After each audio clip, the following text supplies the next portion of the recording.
Well, last week we shared why farmers aren't cashing in on rising meat prices, but neither are the restaurants and food service providers preparing it.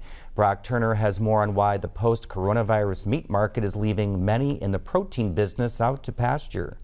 Thick ass, thick ass, thick ass, thick ass. 20 years ago, when Dave Fischer decided to get back into farming, he did so with a goal in mind.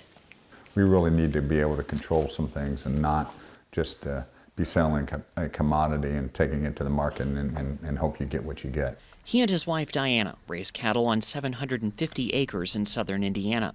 While Fischer wasn't immune to the economic downturn spurred by the coronavirus, his balance sheets look better than most. That's in large part because Fischer processes many of these cattle just a few miles down the road from where they roam on pasture. They also stumble quite a bit, the big guys. They give us a lot of room for opportunity. Four packers with large plants processing thousands of animals every day supply much of the nation with animal-based protein. Many facilities were tormented by coronavirus infections and forced to temporarily shut down. I think it's definitely been an eye-opener for so many people that didn't realize that their grocery store shelf here in Indiana is empty because a big plant in Iowa had an outbreak in COVID. And like, wait a second, Indiana raises all this pork, but we're not getting it. While the majority of Indiana's ranchers are reliant on large packing plants operated by one of the four major firms, Fischer isn't. He's partnered with a local family business to process all of these cattle. He and the Sander family have benefited from working with a local provider, and they're experiencing growth neither expected. Cut.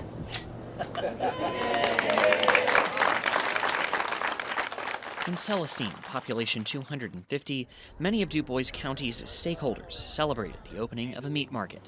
And we've been planning this expansion for almost 2 years now, and we're just so excited to see this come to fruition. Especially like to thank the Fischer family.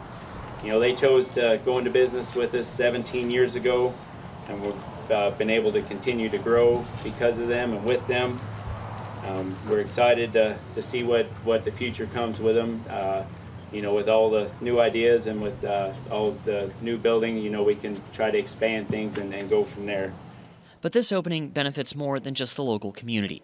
About 75 miles north on the Bloomington campus of Indiana University, chefs serving 20,000 meals to students every day benefit from relying on a processor so close. We don't fall short on what Fischer Farm supplies us.